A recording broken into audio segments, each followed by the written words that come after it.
On Business Incorporated today, President Ramaphosa says load shedding would be with the country for some time to come. It says Eskom failure will be catastrophic for South Africa's economy. Egypt plans 17 smart cities managed with the latest digital technologies.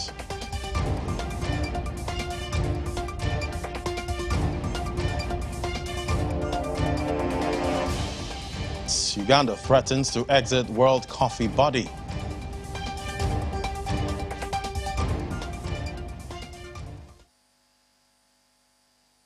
Hello, welcome to the program. I'm Ladi Williams. Great to have you join us. We'll begin with market numbers from Africa, with trading sentiments mixed with, between South Africa and Nigeria at intraday. Nigeria's main index was positive at intraday, marginally up by 0.01%, while South Africa's index dropped almost 2% at intraday. The new COVID-19 variant there. See, Egypt's equities market closed on Thursday. Its index was up 0.69%. Meanwhile, the Nairobi Stock Exchange ended Thursday's trading session in the green. Now to the Middle East. Well, major equities closed on Thursday, mostly in the green. The Abu Dhabi and Dubai index closed both positive, up 0.66 and 0.43% each. Still within the region, Saudi Arabia closed lower, down 0.62%, while the Qatari index gained 0.01% to close on Thursday. And European stocks plummeted today amid fears of a new variant of COVID-19 that reportedly has multiple mutations. For more, let's talk to Chiponda right there in Berlin. Great to have you, Chiponda. Well, Germany is already dealing with a COVID surge. With this new variant, just how big of a concern is this? Well, Laddie, it's obviously a major concern here because we have seen the authorities say that they will be implementing more travel restrictions for travelers from South Africa. So anyone traveling from South Africa will have to have a 14-day quarantine. And of course, they're only allowing people who live in Germany. So German residents are the only people allowed to travel from South Africa. And they will have to quarantine for 14 days. And that's regardless of whether they've been vaccinated or not. So that's a bigger restriction. And they've also said that they will potentially also consider expanding that travel restriction to other countries in Southern Africa. So neighboring countries, which of course are close to South Africa and potentially will also have that COVID variant. That's what they are doing. And of course, it comes at a time when we have this surge here in Germany. We're talking about the highest level of COVID infections ever seen during the pandemic, around 440 cases per 100,000 people over the last 7 days. So that's the highest number we've seen here in Germany. And that's why there's such a huge concern over the COVID variant, because of course, a new variant on top of the Delta variant could be very, very deadly. There's airlifts in Germany. Hospitals are airlifting some patients where, of course, you know, hospitals have way too many people in the ICUs and they have to go to maybe another area in the country where there's slightly less patients in hospital there. And that's what we are seeing in Germany. So it's dire times for Germany trying to get this COVID surge under control at a time when we see a new variant. Dire times indeed, Chip. But what is the response to the news of this variant in Europe? How are investors digesting this? Well, in terms of the European response, we can talk first of all about the EU response, and that would be from, we saw a tweet from the EU Commissioner, EU Chief, Ursula von der Leyen, who tweeted that they would consider activating an emergency break for travel from Southern Africa. So that could also lead to more responses from other EU countries. We've also seen other EU countries like the Netherlands and Italy also saying that they might have more travel restrictions also for South African travelers or people traveling from South Africa, like the German one, which has been announced. So of course, there's going to be potentially more travel restrictions. And what we've seen in terms of the market are travel stocks, tourism stocks falling steeply. If you talk about Deutsche Lufthansa, Airbus, falling around 10%, plunging 10% in today's trading. So that is a major drop. And of course, travel stocks are really, really a concern for investors because, of course, more travel restrictions just mean definitely bad business for the travel industry. And that is why there's a lot of concern there. And we've seen the drops being very steep today. Yeah, and riskier markets also got hit pretty bad. But the markets have been searching for, direction this week. But this variant has given them a clear, direction on Black Friday. What will investors be looking at for next week? Well, in terms of direction, there's obviously a sell-off today, but that sell-off could be also triggered by the fact that there's fewer volumes traded, and that is also because, of course, the U.S. markets have been closed for Thanksgiving. They will only be open for half the day today, so that's also less volume in terms of trade. But on Monday, U.S. traders will be back to Wall Street, and we will see what kind of direction they'll be taken based on this news of this COVID variant. That's what markets will be looking at as well on Monday. What is the U.S.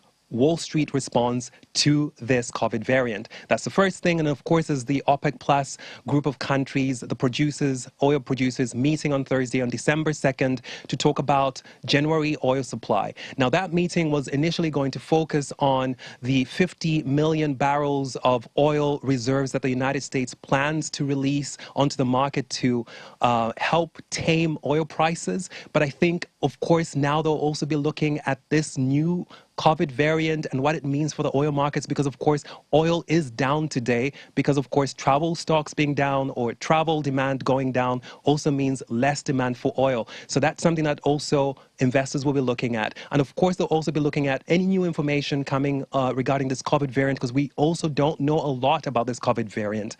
Is it more transmissible? Is it going to be worse when someone gets it? Do they get a worse infection, or do they get severely ill compared to other COVID variants? And of course, how do they respond if they've already been vaccinated? Is the vaccine even responsive to this, to this COVID variant? So all of those are questions that they'll be looking at for the coming weeks. So there's going to be probably a lot of jitters on the markets in the coming weeks, as of course we get more information about this variant as well. All right, Chip, what a way to actually end the week. Thank you so much, Chip, for the update, and enjoy the weekend and stay safe. Likewise, Laddie. All right, no market is spared today. Let's look at what's happening in Asia. We see the Nikkei 225 in Japan dropped 2.53% to close at 28,751 points, while the Topix index fell 2% to 1,984 points. Those losses came after the World Health Organization officials said on Thursday they are monitoring a new variant with a large number of mutations. Hong Kong's Hang Seng Index also saw sharp losses, falling 2.2% in afternoon trade. The variant has been detected in Hong Kong. In mainland China, the Shanghai Composite declined 0.42%, while the Shenzhen Component slipped 0.20%. South Korea's Kospi dipped 1.42%. The S&P ASX 200 in Australia fell 1.73% on the day to end at 7,279 points. And U.S. stock futures fell in early morning trading as investors geared up for a shortened trading day amid renewed COVID fears. Futures for the Dow Jones Industrial Average fell about 650 points, while those for the S&P 500 fell 1.47%. Nasdaq 100 futures were also in negative territory. The downward moves come after officials warned of this new variant detected in South Africa. Well, they've suspended flights from 6 African countries due to the variant. Markets were closed on Thursday for Thanksgiving, so stocks are coming off slight gains on Wednesday that staunched the week's losses for the S&P 500 and Nasdaq Composite. Trading volume tends to be light during holiday weeks. Well, there are no major economic releases scheduled for Friday, so the stock market will close at 1 p.m. Today due to the holiday weekend.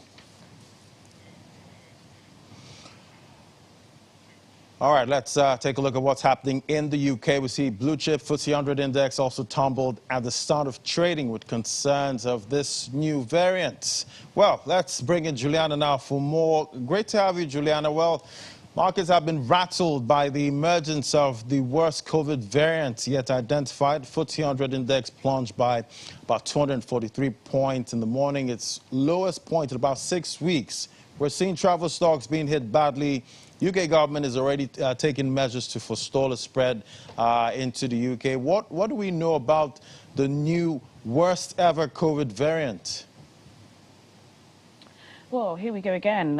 It's definitely alarming. I think this story that broke overnight is now growing in intensity. Just a couple of minutes ago, there was an announcement by Israeli authorities. I believe they have created a blanket ban from any flights coming from Africa, not just those 6 countries that you listed earlier. I'm sure we'll get more information from that.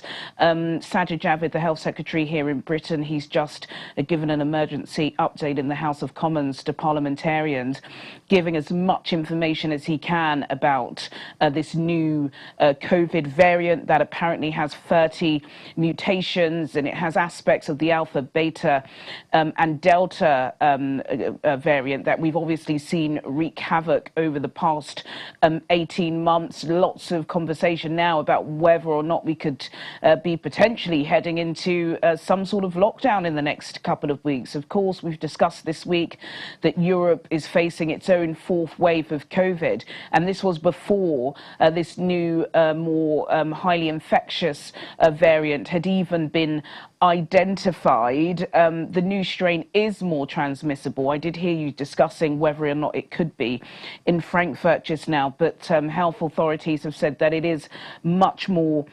transmissible. As you were saying, so far only identified in Hong Kong, mainland China, Israel and Belgium. Belgium, of course, is just a stone's throw away, really, from Britain, and it's likely that it could potentially be in the UK already. So for now, flights from those 6 southern African countries are suspended from Monday. Only British and Irish citizens who are in those countries will be able to fly into the UK.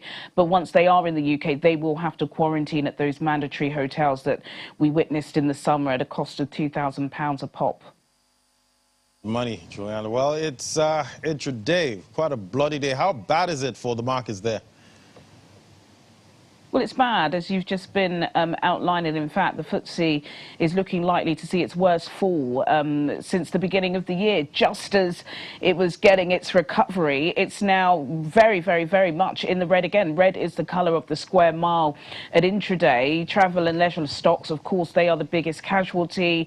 The British Airways owner, IAG, that fell as much as 15% at early trade, currently down about 11%. Intercontinental hotels, Whitbread, those hotels all down by about 5%. Again, of course, the big oil giants are down because it's the oil that that fuels the flights. They're all down between about 2 and 3%. And also Rolls-Royce Aero Holdings, they're down by about 9%. There had been discussions earlier in the week even about the crippling effect of some lockdowns in Europe was causing with airlines. But now that we're seeing a really vicious strain of COVID, it's rocking the markets, and it's very similar scene that we're seeing across Germany, Frankfurt, Paris and Amsterdam.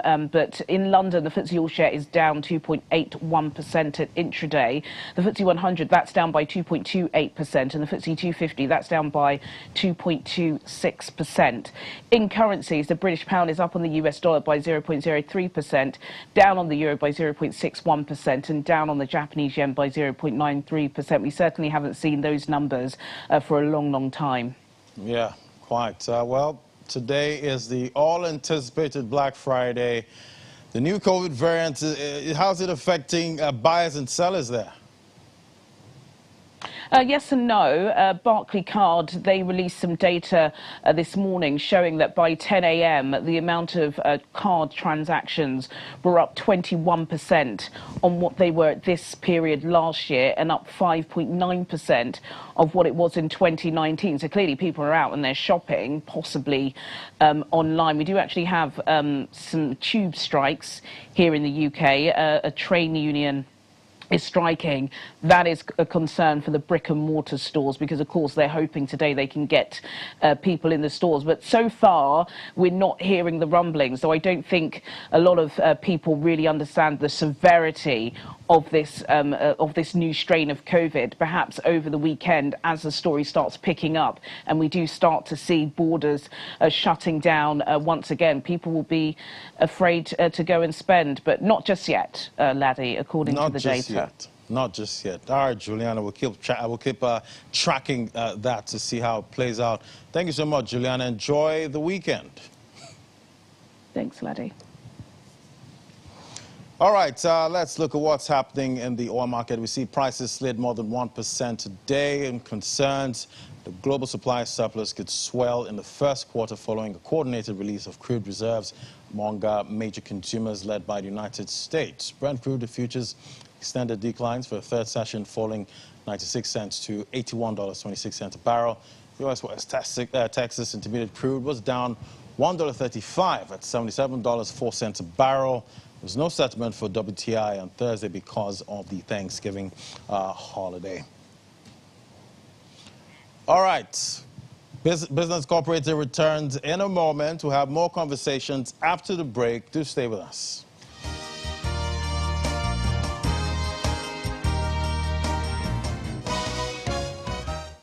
Welcome back to watching Business Incorporated live on Channels Television. Our next conversation now, the U.S. Secretary of State, Anthony Blinken, was in Kenya last week, the first stop on a three-nation Africa tour. He held talks with President Uhuru Kenyatta and Foreign Affairs Ambassador Rochelle Omama on the area of partnerships between their governments with respect to ending the COVID-19 pandemic and investing in health, addressing the climate crisis, building a more inclusive global economy, and strengthening democracy and respect for human rights. What does this visit mean for not just Kenya, but the African economy as a whole? I'm being joined by Kenya policy and governance experts and the CEO of Sovereign Insight, Vincent Kimosop. Great to have you join us, Vincent. Sam here, how are you?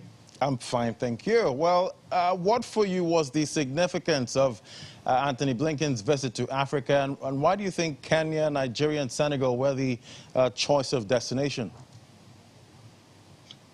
I think you have to look at it in terms of the context that we're in. We are a continent that's currently battling COVID-19. There are also political and changes within the continent. As you know, we have a crisis in Ethiopia, Somalia, Sudan. And when you look at all this in a context where China and other global powers are slowly asserting their dominance, you'll be able to contextualize why this visit was timely. So if I can go one by one, on COVID-19, of course, because of the vaccine inequality where the African continent has been depending on the West. So the US was trying to use that opportunity to demonstrate its partnership with the African continent, the consignments they've given, and the partnership they're trying to forge in the area of health. So that you would be able to understand. Going deeper on the Kenyan context, you know, Kenya is a member of the current UN Security Council. This is a body responsible for really working on matters global security. We have a challenge of terrorism in Somalia. We have the political instability in Ethiopia and Sudan. So being a regional platform to be able to engage on this issue explains why the choice of Kenya. And of course, for Nigeria, you know, Nigeria population and also trade and commerce. And the U.S. is currently seeking for opportunities to get its economy back, and the Nigerian population resource explains why the choice of Nigeria. And then finally, the choice of the Senegal. As you know, that the president of Senegal is about to take up the responsibility, the mantle of the African Union's chair. So really laying a good foundation for the partnership that they will have in the next 1 year with the African Union by engaging the leadership. Right, and currently Kenya's economic relationship with the United States is concentrated on trade in goods. What were the conversations around, you know, strengthening trade ties? As you know, the former U.S. President, Donald Trump, had commenced the process of working on a Kenya Free Trade Agreement. So the negotiations are ongoing. There are processes that must be approved by our legislature. There are those that are to be done by the executive. So that, really following through, because you know, we've been having the AGOA, the African Growth and Opportunity Act, guiding relations and trade. But the shift towards really targeted free trade agreement within countries is informed by the need for the U.S. to secure its business and hold within the continent by getting some of these countries, Kenya among them, to have an agreement, a free trade agreement, so that it could be the context and the platform that its businesses would be able to engage and grow within the reach that we are seeing that Africa is taking. All right, but what is the state of this plan now, the one that President Not Trump yet actually finalized. announced? Not yet finalized. The agreement is not yet finalized. So it's still in the works. You could see in the areas of interest by the Americans, the places of energy, the areas of health. So that is yet to be finalized. All right. So going forward, how do you think such visits will strengthen, U.S.-Africa relations? It's just like the way I am now a regular analyst at the channel's television. It began with the first interview, met one of your colleagues called Lyle. So that you can only engage and discuss by coming together. And by coming together, minds, interests, and businesses are therefore going to be an outcome of that process. If you know, for example, the dominance of America's business interests were challenged because the East, China specifically, was beginning to engage and push some of their interests within the continent out. You've seen a lot of interest, by the way, just in the last 20 years, if you look at other players coming to the continent, Turkey, you're looking at India, you're looking at, so Africa is in a good place. How it uses this is another thing. Most important to use it for its benefit and not to allow other foreign interests to actually take more precedence, unlike domestic interests. Right. That makes a lot of sense. So thank you so much, Vincent Kimosa, CEO, Sovereign Insight, for coming on the show and always answering our call. You're welcome, sir. Thank you. All right, moving on now. President Cyril Ramaphosa has warned that load shedding would be around for some time to come as they try to add more generation capacity to the national grid. Ramaphosa told Parliament during question time in the National Assembly that load shedding would not end today, as there were a number of challenges faced by Eskom. He added that Eskom was too big to fail, and its failure would be catastrophic for the country. He added that Eskom was a risk to the economy, and they would need to find solutions to the power utility. And Egypt is planning to achieve a qualitative leap in the society through the localization of technology and providing knowledge development opportunities for all citizens, and opening larger markets for work and providing excellent opportunities for training and education. The country has announced the implementation of 17 smart cities sites under its digital strategy, using the latest technologies to achieve the transformation into an integrated digital society. Minister of Communications and Information Technology says there is also a partnership with projects aimed at making faster internet available to citizens by pumping huge investment to develop the information infrastructure nationwide. And officials from the Uganda Coffee Development Authority have threatened to pull out of the International Coffee Organization, saying Uganda continues to be shortchanged. Uganda and other ICO member countries annually contribute 43,000 euros as subscription fees. And the chair of the UCDA board said ICO used the money to support their secretariat instead of building capacity and providing support for value chain actors. Said the ICO is neither a coffee regulator nor a marketing body, but rather a global coffee monitoring system that does not participate in determining coffee prices. The body brings together exporting and importing governments to tackle the challenges facing the world coffee sector through international cooperation. And the Board of Directors of the Africa Development Bank has approved a new 5-year water strategy for 2021 till 2025. The bank disclosed this in a statement titled "Towards a Water Secure Africa."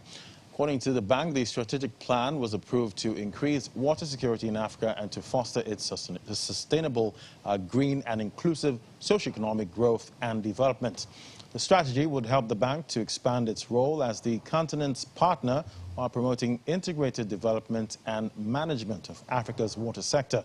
The strategy is expected to guide AFDB's implementation of its policy on water, which it approved earlier in 2021.